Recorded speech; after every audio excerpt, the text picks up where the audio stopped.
Hi everybody, welcome back to Small Caliber Arms Review. I'm Richard, and today we're going to take a look at what comes in this little pouch here. Some of you may recognize this. It is the Ruger 1022 Takedown model. Let's open it up, check it out. Alright, here it is, a couple pouches on the inside. This one has your barrel in it. There's another little pouch over here. I don't know if, I guess you could fit two of them in there, huh? But as far as I know, it only comes with one. Stainless barrel on it, polymer stock. Open this side up. Here is your stock with the receiver in it. It's a brushed metal, brushed aluminum finish on it. Polymer stock, little checkering on the back there. It's still kind of a hard plastic, so you don't want to stand it up on a hardwood floor. It'll slide out from under you. Rotary style magazine, just like all the other Ruger 1022s. And let's get this thing put together. Now, it's pretty neat the way they've done it. There's a little lever right here on the bottom of it, and all you got to do is you start with it, just rotate it just a little bit, put the barrel in the receiver part there, push it in, give it a little turn. It's locked in there, it's ready to go. Now, it does have flip up sight on the back here and a bead front sight on the front of it, obviously. It is drilled and tapped. You can put a Picatinny rail on here. You can put an optic on there if you want. I'm hesitant to do that. I'm sure it locks up pretty tight and everything, but if there's any kind of misalignment in here, or it doesn't align exactly the same every single time, your optic could be a little bit off. I doubt that's going to happen, but hey, you never know. But I'm just going to do it with open sights right now anyways. Got the little rear sight, front sight there. I've got a target set up at 50 yards, paper target, and I've got a steel target set up at 75. And then, of course, I got the steel gong up at 100. Let's get some rounds in this thing and give it a try. Now, one of the really nice things about the Ruger 1022 is this little case it comes with. It's got a little bit of moly pieces on the front here you can attach things to if you want it. The pouch is on the front here. I stuck a little box of CCI standard velocity in here, 22 long rifle, 40 grains. We're going to give those a shot. It does come with a shoulder strap. You can carry it kind of like a backpack. There's some little dividers inside there, inside the pouch, that you know, you can keep stuff separated. If you got some of the BX25 magazines, they'll fit right down in there too. The top pouch here is, I've got the owner's manual in there, the paperwork that comes with it. Of course, your obligatory lock. There's the rail. It does come with a piece of rail you can attach to the front. Like I said, I'm probably not going to do that. I like the Ruger 1022s. They're not my favorite. There are some people out there who really enjoy them, who really go overboard with them, I think. I mean, maybe not overboard, but they enjoy them a lot. And I'm just not one of those guys. I like a lot of firearms. I like a lot of Ruger firearms. The 1022 doesn't thrill me as much as some other ones, but it's a good rifle, and I do like the Takedown one. I cannot afford to get all the different variations of the 1022. There are hundreds and hundreds of them. The cheapest ones are going to be around the $200 mark. I've seen them $1,400, $1,500 for Ruger 1022. It depends on what the model is that you want. And when you put all the accessories on there that you can add, you can really spend some money on these things. I do not have a full box of ammo here, but we're going to take the little rotary magazine, and it's a 10 rounder, so we're going to load 10 rounds in there, and we'll give it a few shots to sight it in at one of the paper targets I got up there at the 50-yard mark. Probably should have moved them a little closer, but one of them is a sight-in target, the other one's just a little bullseye target. But like I said, we're just going to give it a few shots and see how it does. Alright, it's a really bright sunny day out here in Ohio. The weather has been beautiful. I moved the target up to about 20 yards away, I'd say, maybe 25, somewhere around there. I'm going to take a few shots at the target on the right, the bullseye target, see where this thing's hitting at.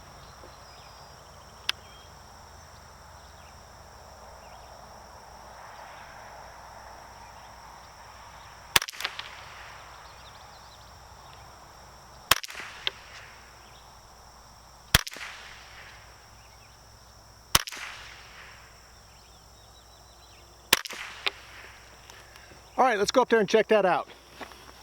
Okay, there's my 5-shot group. One right dead center, 2, 3, 4, 5, all within the 9 and 10 ring. That's not too bad. It's right out of the box. I haven't done anything to it. Haven't done any adjusting to it anyways.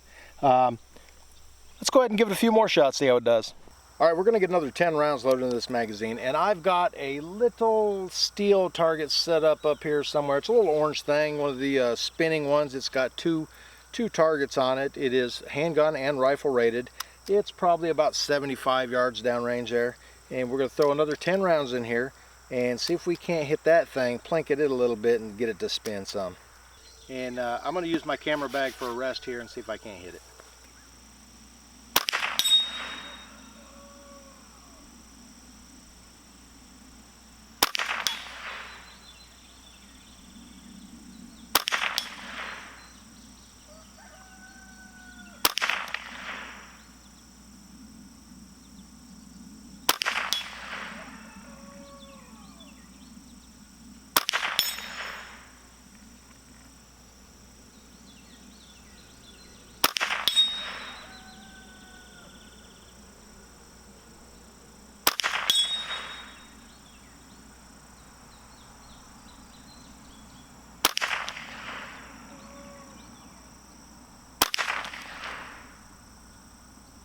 Actually got to hit it a couple times, I think 3 or 4 times there, 75 yards away. That's a really small circle on that thing.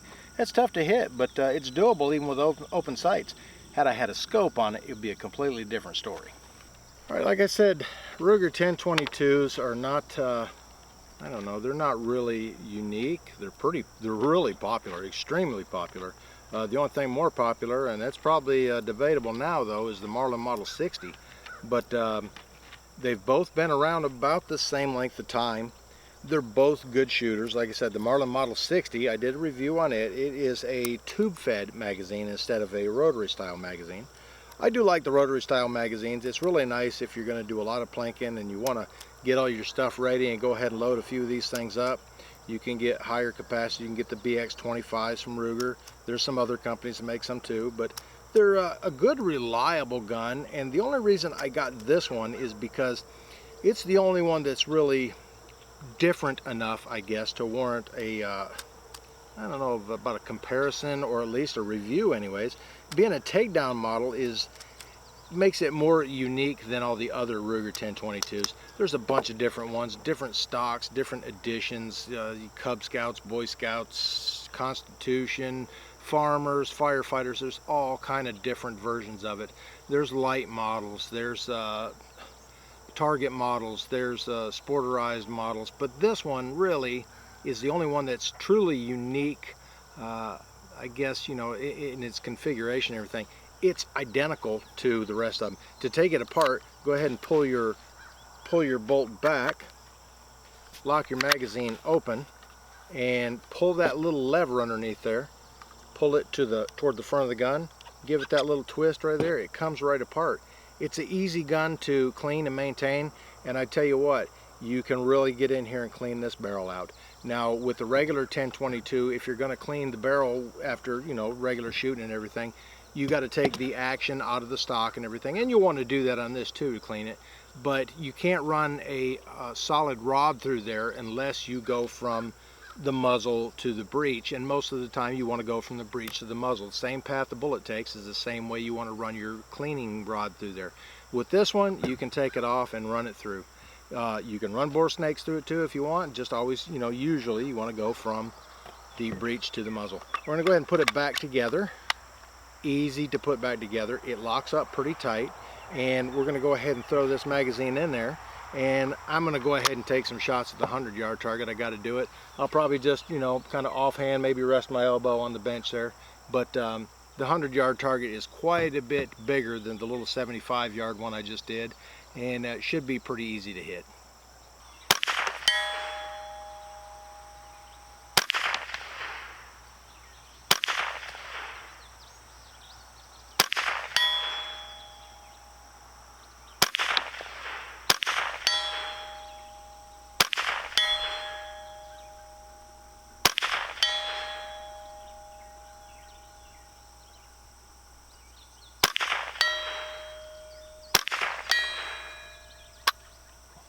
That was that, 10 rounds. Pretty easy target to hit. Yes, I did miss it a couple times. I'm kind of wobbling around a little bit there, but it's a good, fun, reliable gun. And this one being the takedown model, like I said, is easy to definitely easy to transport, easy to take apart. Pull the lever forward, little twist, comes right apart. Really, it's pretty foolproof, easy to clean. Being stainless, aluminum, and polymer, really not a whole lot of maintenance needs to be done to it. You can take it apart just like you do the other ones, only this one you've only got one bolt right there. The trigger assembly and everything comes apart. Hey, let's take this thing inside and I'll show you how it comes apart. Alright guys, back in the dungeon here. I've got the Ruger 1022 Takedown model. I'm back from the range. We're going to go ahead and get it out of the case, get it put on the bench here, take a look at how it comes apart and how you clean it up. Go ahead and take your safety and put it about midway, just like you do with the regular 1022, because it has to fit down through that slot. So we'll take that bolt out.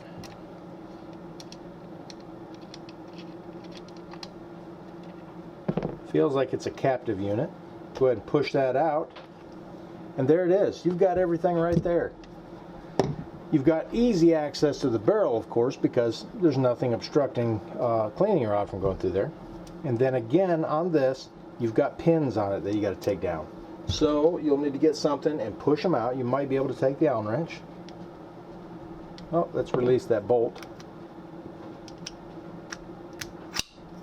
And we should be able to push those out. And pull your trigger assembly out. Now, just like on the other one, your recoil spring is right down in here, so what you're going to want to do is pull that back. You can get it all the way back, and there's a little lip right in here that you're going to have to get that by. Wait a minute, before you do that, you got to take this rear pin out, because that pin right there will keep this from coming all the way back. There we go. Pop that pin out. Now you can pull the bolt all the way back. And you should be able to lift it up once you've got it there. Be careful. Your bolt handle rides in a groove underneath there. Once you've got that back, you can get that out of there. There's your bolt, easy to clean. There's your recoil spring and your charging handle. Now remember, like I said before on the other one, it's a little bit difficult because this goes all the way across there, and when you pull back on the handle, you're kind of wanting to put a little bit of pressure that way. It's tough to get it to go straight back when it's so far away from there, but once you've got it in there, what your idea is to do is to get the charging handle in this groove right here, and then you can get it back in there. Now once you've cleaned it up and everything, you go ahead and put it back in there. Well, let's go ahead and put the charging handle in first. Get that in there. Get this down inside there. You can move it forward a little bit.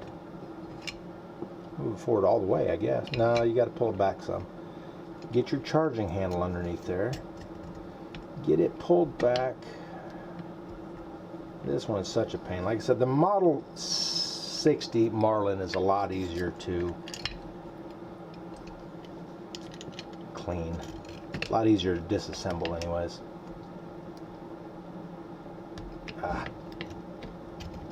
There we go, we got it in there now. Get that charging handle back, all the way back, so that it can go in that groove underneath the bolt. See, that's why I like the Marlin Model 60 much better.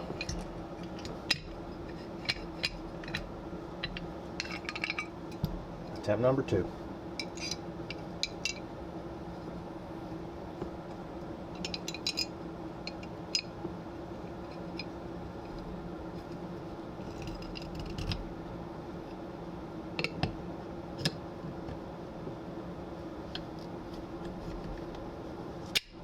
There we go. Got a little lucky there, got it to pop in. But it's all in there. You can function check it, make sure it slides back and forth, and you'll want to put this pin back in so it'll prevent it from going all the way back and popping up past that little lip right there. And reassembly, just put your fire control group or your trigger group back in there. Watch that little piece there, that's your ejector, I believe it is. You want to make sure that goes in there right, because it's going to ride in this groove right down here. Get that put back in there. Get your holes lined up there for your trigger group to go in there. Wiggle it around a little bit. You should be able to get the pins back in there. It might need a little bit of persuading.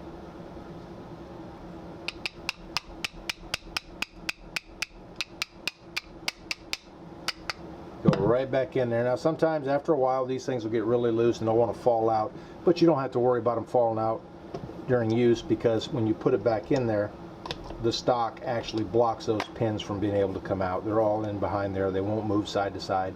Tighten your one screw back up and you're good to go. I'm going to go ahead and take this thing apart again and go ahead and clean it. That was just a little demonstration, an awkward demonstration of how to take it apart. And I'll get it taken apart and cleaned back up. Alright everybody, thanks for watching the small caliber arms review and taking a look at the Ruger 1022 Takedown with me. I'm going to go ahead and get this thing all cleaned up, get it put back in its case, and save it for someday when I can throw it on the quad and go out through the woods, maybe do a little bit of squirrel hunting or rabbit hunting with it.